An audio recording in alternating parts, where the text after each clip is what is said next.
পশ্চিমবঙ্গে নতুন বিজেপি সরকার দায়িত্ব নিয়েছে, কাজ শুরু করেছে, সপ্তাহ গড়ায়নি। এরই মধ্যে বেশ কিছু সিদ্ধান্ত, এবং আমাকে একজন একদম কটাক্ষ করেই বললেন, বুঝলে হে, পশ্চিমবঙ্গ থেকে আর্টিকেল 370 উঠে গেল। আর্টিকেল 370 মানে রেফারেন্সটা বুঝতে পারছেন আশা করি, যে বিশেষ স্টেটাস দেওয়া ছিল জম্মু কাশ্মীরকে স্বাধীনতার পর থেকে। তারা আলাদা তাদের কনস্টিটিউশন করতে পারবে, পতাকা রাখতে পারবে, যা 2019 সালের আগস্ট মাসে পার্লামেন্টে বিল এনে আইনে পরিণত করে কেন্দ্রীয় সরকার অর্থাৎ মোদী সরকার বাতিল করে দেয়। তো আর্টিকেল 370-র সঙ্গে পশ্চিমবঙ্গের তো কোনো সম্পর্ক ছিল না, কিন্তু এই কটাক্ষ একেবারে অকারণে করেননি। আমি বুঝলাম যে সিদ্ধান্তগুলো ইতিমধ্যে নতুন সরকার নিয়েছে, সেই সিদ্ধান্তগুলো সম্পর্কেই তিনি বলেছেন। যেমন ধরুন, ধর্মস্থানে মাইক বিধি মেনে বাজাতে হবে, নির্দিষ্ট শব্দসীমার মধ্যে রাখতে হবে, কোনোভাবেই অন্যকে বিরক্ত করা, কোনো এমনভাবে মাইক বাজানো যাতে অন্য কোনো কাজ কোনো মানুষের বিঘ্নিত হচ্ছে, এসব চলবে না। পশু বলির ক্ষেত্রে, প্রাণী হত্যার ক্ষেত্রে নির্দিষ্ট আইন মেনে তা করতে হবে, ঘেরা জায়গায় প্রাণী হত্যা করতে হবে, ইত্যাদি ইত্যাদি। যেমন ধরুন হেলমেট, খুব সাধারণ ব্যাপার, খুব সিম্পল ব্যাপার। হেলমেট ছাড়া টু হুইলার চালানো যায় না আইনত। কিন্তু কলকাতায় বলুন আর বাংলায় বিভিন্ন অঞ্চলে কিছু কিছু জায়গা ছিল যেখানে কেউ এইসব মানবার কথা ভাবতেন না। কিন্তু প্রশ্ন হচ্ছে, যতক্ষণ পর্যন্ত আইন মেনে চলার বিষয়, অর্থাৎ আইন যা বলছে সেইটাকে ইমপ্লিমেন্ট করার বিষয়, ততক্ষণ পর্যন্ত কিন্তু এটাকে প্রতিবাদ করার সত্যি কিছু নেই। কেন আর্টিকেল 370-র কটাক্ষ ভদ্রলোক করলেন সেটা আমি বুঝলাম। কারণ একটা বিশেষ কমিউনিটি এই ধরনের অনেক কিছুই মানতেন না, এবং এই যে প্রিভিলেজটা তারা উপভোগ করতেন, এটাকেই অলিখিত আর্টিকেল 370 বলছেন ওই ভদ্রলোক। আর এটা তো ঠিক, এই অ্যাপিজমেন্ট পলিটিক্স, একটা বিশেষ গোষ্ঠী বা একটা বিশেষ ধর্মের মানুষকে তাদের প্রয়োজনের অতিরিক্ত বা আইনের বাইরে গিয়ে বিশেষ সুবিধা দেওয়ার বিষয়টি, কারণ তারা ভোট দেন, তাদেরকে দুধেল গাই বলা ইত্যাদি আপনারা জানেন, বহু পুরনো বিতর্ক। তো ওই বিশেষ ধর্মীয় সম্প্রদায়ের মানুষ অতিরিক্ত সুবিধা ভোগ করতেন, যা এই সরকারের সময় বন্ধ হয়ে যাচ্ছে। তাই অলিখিত 370 আর্টিকেল পশ্চিমবঙ্গ থেকে উঠে গেল, এইভাবে বলছেন। ইনফ্যাক্ট বিজেপি রাজ্য সভাপতি বলেছেন যে এখানে ইউসিসি চালু হবে খুব অবিলম্বে। ইউসিসি মানে প্রত্যেকের জন্য একই ফৌজদারি আইন, সবাইকে সেই আইন মেনেই চলতে হবে। এগুলো সর্বভারতীয় বিতর্ক, এবার পশ্চিমবঙ্গে ওই বিতর্কগুলো আস্তে আস্তে জায়গা নিচ্ছে। কিন্তু আমি আবার বলছি, যেগুলো আইনত, সংবিধানগত এবং ন্যায়ত হওয়া উচিত, সেগুলো নিয়ে আমার ধারণা অযথা বিতর্ক করে লাভ নেই। যদি এতদিন না হয়ে থাকে তাহলে এই সরকারের আমলে হলে তাকে স্বাগত জানানোই উচিত। কিন্তু একটা জায়গায় আমার একটা আশঙ্কা থেকে যাচ্ছে, একটা জায়গায় মনে হচ্ছে যে কোথাও যেটা হওয়া উচিত সেটা হচ্ছে না, এখনো পর্যন্ত আমার চোখে পড়ছে না। সেটা কি বলুন তো? গণতন্ত্রে একটা শক্তিশালী বিরোধী পক্ষ। বিজেপি 77টা আসনে জয়ী হয়েছিল, তারপরে সেখান থেকেও দল ভাঙানো চলে এবং 70-এর নিচে নেমে যায়। কিন্তু তবুও একটা, অন্তত গত 2 বছর বিশেষত শুভেন্দু অধিকারী অত্যন্ত অ্যাক্টিভ ছিলেন বিরোধী নেতা হিসেবে, এবং একটা কোথাও রাজ্যের যে ক্ষমতাসীন দল এবং যে সরকার, তাদেরকে একটা চ্যালেঞ্জ দেওয়ার প্রক্রিয়া চালু ছিল। কিন্তু বর্তমানে রাজ্যের রাজনীতির যে অবস্থা, এখানে তো বিরোধী অবস্থানে তৃণমূল কংগ্রেস। শক্তিশালী বিরোধিতা কিন্তু তৃণমূল কংগ্রেসকেই পথে নেমে করতে হবে। এবং রাজনৈতিক বিরোধিতার আমি কথা বলছি, যেখানে প্রয়োজন, যে কোনো সরকার, গণতন্ত্রে যদি শক্তিশালী বিরোধী দল না থাকে তাহলে যে কোনো সরকারই সাধারণ মানুষের হিতের কাজ করার কথা, কিন্তু অহিতের দিকে চলে যেতে পারে। তাদেরকে রেল লাইনের ওপরে রাখা, সঠিক দিশায় রাখার দায়িত্ব বিরোধী দলকে পালন করতে হয়। কিন্তু সেই রকম বিরোধী দলের ভূমিকা অলমোস্ট তৃণমূল কংগ্রেসের দেখা যাচ্ছে না। তারা এখনো হেরে যাওয়াটা হজমই করে উঠতে পারেননি। আমি দলের আম নেতা কর্মীর কথা বলছি না, আমি শীর্ষ নেতৃত্বের কথা বলছি। আরে এতক্ষণ হয়ে গেল, এতগুলো দিন পেরিয়ে গেল, এবার তো জাগুন। আর যতই আপনারা বলুন কারচুপি হয়েছে, এই হয়েছে, সেই হয়েছে, কিন্তু এবার তো অ্যাকসেপ্ট করুন যে ঘটনা যা ঘটেছে তাতে এবার আপনাদের বিরোধী ভূমিকায় যেতে হবে। মমতা বন্দ্যোপাধ্যায়ের যে বিরোধী নেতার চেহারা এখনো পর্যন্ত মানুষের স্মৃতি থেকে 15 বছর পরেও পুরোপুরি মুছে যায়নি। এমনকি যখন তিনি ক্ষমতায় ছিলেন তখনও তো তিনি নিজেই ধর্নায় বসে যেতেন, মুখ্যমন্ত্রী ধর্না দিচ্ছেন। অর্থাৎ বিরোধী রাজনীতি তার রক্তে ছিল, কিন্তু এখনো পর্যন্ত তিনি এবং তার দল সরকার থেকে সরে যাওয়া হজমই করে উঠতে পারলেন না। যার ফলে এরকম কিছু কিছু জিনিস দেখছি যার বিরুদ্ধে অবশ্যই বিরোধী শক্তিকে, রাজ্যের বিরোধী দলকে সোচ্চার হতে দেখব, এটাই আমি সাংবাদিক হিসেবে আশা করি। বিজেপির একজন বিধায়ক বলছেন অমুক বস্তিতে আমি যাব না, ওখানে যে সম্প্রদায়ের মানুষ থাকে তারা আমাদের ভোট দেয় না। What the hell is this? এমনিতে যথেষ্ট ভদ্র মানুষ, দীর্ঘদিন তিনি পার্টির ভেতরেই ব্রাত্য ছিলেন, ভিন রাজ্যে গিয়ে বিজেপি করতে হয়েছে তাকে। তারপরে শ্রমিক ভট্টাচার্য দায়িত্ব নেওয়ার পরে যখন তিনি বিভিন্ন শিবিরকে আবার এক জায়গায় করার চেষ্টা করেছেন, তখন আবার রাজ্য রাজনীতিতে প্রাসঙ্গিক হয়ে ওঠেন ওই নেতা, যিনি এখন বিধায়ক কাশীপুর বেলগাছিয়া থেকে। তিনি বলছেন যে না, ওই যে সম্প্রদায় আমাকে ভোট দেয়নি আমি তাদের হয়ে কাজ করব কেন? কি বলছেন? কিভাবে বলছেন এই কথা? তিনি কোনো বিশেষ সম্প্রদায়ের বস্তিতে গিয়ে কাজ করবেন না বা তাদের সুযোগ সুবিধা দেখবেন না, কারণ তারা ভোট দেয়নি। ভোটে জিতেছেন আপনি? আপনার বিধানসভা এলাকায় মোট ভোটারদের কত শতাংশ আপনাকে ভোট দিয়েছে? বহু হিন্দু ভোটারও তো আপনাকে ভোট দেয়নি। তাই ভোটে যে তারপর কোনো বিধায়ক বলতে পারেন নাকি যে অমুকদের হয়ে আমি কাজ করব যারা আমাদের ভোট দিয়েছে, আর তমুকদের হয়ে আমি কাজ করব না যারা আমাদের ভোট দেয়নি? এটা কিন্তু বলছেন তিনি। আর সব থেকে বড় কথা, কোনো বিরোধী স্বর নেই, তার সমালোচনা কেউ করছেন না। সংবাদ মাধ্যম হিসেবে, সাংবাদিক হিসেবে অবশ্যই আমরা আমাদের কাজ করব, কিন্তু বিরোধী দল কোথায়? তাদেরই তো মূল ভূমিকা। ধরুন পেট্রোলের দাম লিটার প্রতি 3 টাকা বেড়ে গেল, ডিজেলের দাম 3 টাকা বেড়ে গেল, কোথায় বিরোধী স্বর? কংগ্রেস দেখলাম দু এক জায়গায় তারা এর বিরুদ্ধে বিক্ষোভ টিক্ষোভ দেখিয়েছেন।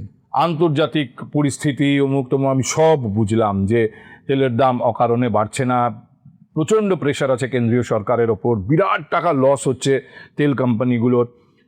সব কিছুর পরেও আমি বলছি, যখন তৃণমূল কংগ্রেসের আমল তেলের দাম বাড়লে এ রাজ্যের বিরোধী বিজেপি গলা ফাটিয়ে বলতো যে টাকাগুলো ট্যাক্স হিসেবে রাজ্য সরকার নেয়, সেখানে রিলিফ দিন, সেখান থেকে কমান। কেন্দ্রীয় সরকার কিন্তু এর আগে তেলের দাম না বাড়িয়ে ট্যাক্স কমিয়েছে, অর্থাৎ ট্যাক্স কমিয়ে ব্যাপারটাকে একই জায়গায় রেখে দিয়েছিল, তেলের দামটা যার জন্য বাড়েনি। এবার 3 টাকা করে বাড়ানো হলো।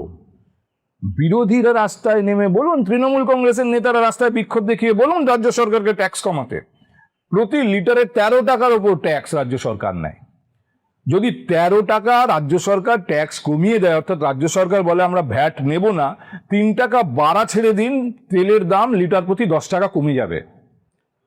কিন্তু কোথায় বিরোধীরা? কোথায় তৃণমূল কংগ্রেস? তারা আদালতে যাচ্ছেন, আদালতে গিয়ে বলছেন আমাদের কর্মীরা অত্যাচারিত হচ্ছেন। তা আদালতে গিয়ে বলছেন বলুন, সেটা একটা রাস্তা তো অবশ্যই, কিন্তু আদালতে যে হিসেবটা দিচ্ছেন, সংবাদ সম্মেলন ডেকে সাংবাদিকদের সেই হিসেবটা দিচ্ছেন না, দেশের গণমাধ্যমে সেই হিসেবটা দিচ্ছেন না কেন? কেন বড় বিক্ষোভ করে, ধর্ণা কর্মসূচি করে আপনারা বলছেন না যে আমাদের ছেলেমেয়েরা, আমাদের কর্মীরা অত্যাচারিত হচ্ছে? ইনফ্যাক্ট বিধানসভায় যখন এই অভিযোগ আনছেন, মুখ্যমন্ত্রী বলছেন তালিকা দিন কারা কারা ঘর ছাড়া, সরাসরি ডিজিকে দিন। আমি বলছি ডিজি নিজে দায়িত্ব নিয়ে তাদেরকে ঘরে ফিরিয়ে দেবেন। আদালতে যাওয়ার তো কোনো প্রয়োজনই হচ্ছে না। বর্তমান মুখ্যমন্ত্রী আপনাদের সে অপশনই দিচ্ছেন না, বলছেন পুলিশ দায়িত্ব নিয়ে আপনাদের যে কর্মীরা ঘর ছাড়া আছে তালিকা দিন, ফিরিয়ে দেবে। কিন্তু একই সঙ্গে তিনি বলছেন 21-এ যে অভিযোগগুলো হয়েছিল ঘর ছাড়া হওয়ার, সেই অভিযোগগুলো নিয়েও তদন্ত করবে পুলিশ, এবং সেখানে যারা ঘর ছাড়া করেছিলেন, যারা এই সন্ত্রাসের দায়িত্বে ছিলেন, তাদেরকেও আমরা ছাড়বো না, তাদেরকেও আইনের আওতায় আনা হবে। আইনি ভাষায় কথা বলছেন, বিধানসভায় দাঁড়িয়ে বলছেন। এবং সব থেকে বড় কথা, তৃণমূল কংগ্রেস সব থেকে বড় শক্তিশালী বিরোধী দল বিধানসভায়, কিন্তু আর যারা বিরোধী শক্তি হিসেবে আছেন তাদের অন্যতম নওশাদ সিদ্দিকী আইএসএফ, তিনি প্রায় সমর্থনের সুরে কথা বলছেন। আমার প্রশ্ন হচ্ছে, সংবাদ মাধ্যমের সামনে সাংবাদিক সম্মেলন করছেন না কেন? এর একটা ছোট্ট উত্তরও আমার কাছে আছে। ইনফ্যাক্ট সংবাদ মাধ্যমকে ডাকতে কি ভয় পাচ্ছেন? আমি ভয় পাচ্ছে না সরাসরি বলবো না, আমি সাধারণত খুব ডিরেক্ট এই ধরনের শব্দ ব্যবহার করি না, কিন্তু ভরসা যে পাচ্ছেন না সেটা নিশ্চিত তৃণমূল নেত্রী তথা তৃণমূলের শীর্ষ নেতৃত্ব। কারণ একটাই সংবাদ সম্মেলন তিনি ফলাফলের সামনে আসার পর করেছিলেন, এবং সেখানে তার দীর্ঘ বক্তব্য শেষ হওয়ার পরেই সাংবাদিকরা প্রথম প্রশ্ন করেছিলেন অভিষেক বন্দ্যোপাধ্যায় যে 4টের পর ডিজে বাজাবেন বলেছিলেন, কি হলো? এবং অভিষেককে উত্তর দিতে না দিয়ে ঢাল হিসেবে সামনে দাঁড়িয়ে গিয়েছিলেন তিনি, এবং দাঁড়িয়ে গিয়ে তিনি কি বলেছিলেন, আমি ডেকেছি সাংবাদিক সম্মেলন, আমাকে প্রশ্ন করুন, ওকে করবেন না। তিনি বুঝে গিয়েছেন যে সংবাদ মাধ্যমকে যদি তিনি ডাকেন তাহলে সাংবাদিকরা এখন শুধুমাত্র তিনি যে প্রশ্ন পছন্দ করেন সেই প্রশ্নই করবে, তার কোনো গ্যারান্টি নেই। এতদিন সেটাই করতো সংবাদ মাধ্যম, সেটা যাতে করতো বিভিন্নভাবে সংবাদ মাধ্যমের ওপর সেই নিয়ন্ত্রণ তিনি কায়েম করেছিলেন। এ নিয়ে দীর্ঘ বিতর্ক হচ্ছে, সোশ্যাল মিডিয়া তো ফিটে যাচ্ছে, সাংবাদিকদের অনেকেই এই বিতর্কে অ্যাক্টিভলি অংশ নিচ্ছেন। আমি সেই বিতর্ককে সরাসরি এই আলোচনায় টেনে আনতে চাই না, কিন্তু এটা তো কোনো সন্দেহ নেই যে সংবাদ মাধ্যম নিয়ন্ত্রণ করার সর্বোচ্চ প্রচেষ্টা তিনি করেছেন, সব দিক থেকে করেছেন। আজকে সেটা বুমেরাং হয়ে গেছে, এখন সেই নিয়ন্ত্রণটা নেই। কিন্তু তিনি সংবাদ মাধ্যমকে ডাকার ভরসাও পাচ্ছেন না, কারণ সংবাদ মাধ্যমকে ডাকলে তিনি যেটা বলতে চান সেটা প্রচারের বদলে তাকে এমন কিছু প্রশ্ন করা হবে যে প্রশ্নগুলো প্রচার পাবে অনেক বেশি, এবং তার উত্তর হয়তো তিনি সঠিকভাবে দিতে পারবেন না। সব থেকে বড় কথা, এই ধরনের প্রশ্ন অর্থাৎ যে কোনো প্রশ্নের মুখোমুখি হওয়ার অভ্যেসটাই তো চলে গেছে তৃণমূল কংগ্রেসের শীর্ষ নেতৃত্বের। তারা সাংবাদিক সম্মেলন যখন করেছেন সেখানে প্রধান শর্তই ছিল সেই সাংবাদিকরাই থাকবেন যারা পছন্দের প্রশ্ন করবেন, অপছন্দের প্রশ্ন করার মতো কোনো মুখ সেখানে থাকবে না। ফলে তাদের অপছন্দের প্রশ্নের উত্তর দেওয়ার অভ্যেসটাই চলে গেছে। দেখুন, আজকে তৃণমূল কংগ্রেসের অভিযোগ যে তাদের অনেক কর্মী নেতা তারা বাড়ি ফিরতে পারছেন না, তাদের ওপর অত্যাচার হচ্ছে, 10 জনের ওপর খুন হয়েছে ইত্যাদি। আমার প্রশ্ন হচ্ছে, 4 তারিখের আগে পর্যন্ত, এমনকি 4 তারিখ সকাল পর্যন্ত তৃণমূল কংগ্রেসের সংগঠনের কথা আমরা শুনেছি। এত শক্তিশালী সংগঠন তৃণমূল কংগ্রেসের, যেটা তাদের সম্পদ, এবং সেজন্যই বিজেপির সাফল্য নিয়ে সর্বোচ্চ সন্দেহমুক্ত আমিও ছিলাম না, যতই পাবলিক রিয়াকশন আমার চোখে পড়ুক। আমি বলেছি আপনাদের যে আমি মূলত আরবান এলাকায় এই রিয়াকশন দেখেছি, রুরাল বেল্টে কি হচ্ছে বুঝতে পারছিলাম না। আর দ্বিতীয়ত, এই যে তৃণমূলের এই সংগঠনের কথা, যে বুথভিত্তিক সংগঠন শক্তিশালী, এবং বিজেপির কার্যত তা নেই, তা কয়েক ঘন্টায় এই সংগঠন কি বিজেপির হয়ে গেল নাকি?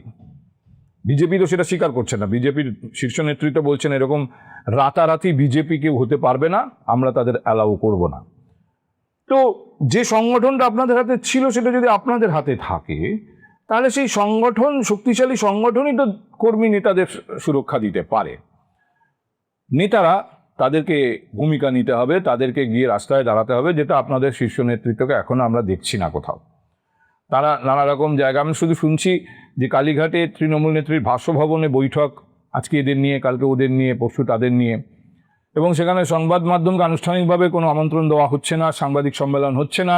ঠিক আছে, দলের অভ্যন্তরীণ সাংগঠনিক ব্যাপার, সেখানে নাক গলানোরও কিছু নেই, কিন্তু যে অভিযোগ আপনারা করছেন সেই অভিযোগের বিরুদ্ধে খোদ বিজেপির রাজ্য সভাপতিকে দেখছি আপনাদের পরামর্শ দিচ্ছেন। আরে নেতারা রাস্তায় যান, গিয়ে সংগঠনের কর্মীদের পাশে দাঁড়ান। কিন্তু এটা সত্যি যে আপনাদের বা তৃণমূল কংগ্রেসের নেতাদের সেই ভূমিকায় দেখা যাচ্ছে না। সংগঠন তো আপনাদের সঙ্গে থাকার কথা, সেই শক্তিশালী সংগঠন, বুথভিত্তিক সংগঠন, সেটা রাতারাতি কি করে ভ্যানিশ হয়ে যাবে? যখন বিজেপি তাদেরকে নিজেদের ঘরে ঢুকিয়ে নেয়নি, সরাসরি বলছে, তাহলে আপনারা খোঁজখবর নিন, সংগঠন আপনাদের সঙ্গে থাকার কথা। দুটো জায়গায় ডিফারেন্স হয়েছে। আমার একটা পুরনো গান মনে পড়ে যাচ্ছে, বাংলা ছায়াছবির গান, উত্তম কুমার অভিনয় করেছিলেন, লিপ দিয়েছিলেন এই গানে, খুব বিখ্যাত গান, আজ আশা নেই ভালোবাসা নেই। তৃণমূল কংগ্রেসের সংগঠন আছে কি নেই সেই বিতর্কে না গিয়ে এটুকু বলা যায় যে আজকে তৃণমূল কংগ্রেসের সঙ্গে পুলিশ নেই। সংগঠন যদি থেকেও থাকে, এই পুলিশ সঙ্গে না থাকাটাই কি ডিফারেন্স গড়ে দিচ্ছে? তৃণমূল কংগ্রেসের সঙ্গে আজকে সংবাদ মাধ্যমের একটা বড় অংশ নেই। সঙ্গে নেই বলাটা ঠিক না, কারণ সংবাদ মাধ্যমকে তারাই ভরসা করে ডাকতে পারছেন না। কারণ সংবাদ মাধ্যমের সাংবাদিকরা এবার কি প্রশ্ন করবে, তার জবাব কি হবে এবং সেটা কিভাবে প্রচার হবে তারা বুঝে উঠতে পারছেন না। ওই আজ আশা নেই ভালোবাসা নেই, এই আশা আর ভালোবাসার জায়গায় আপনারা শুধু পড়ুন পুলিশ আর প্রেস, সংবাদ মাধ্যম।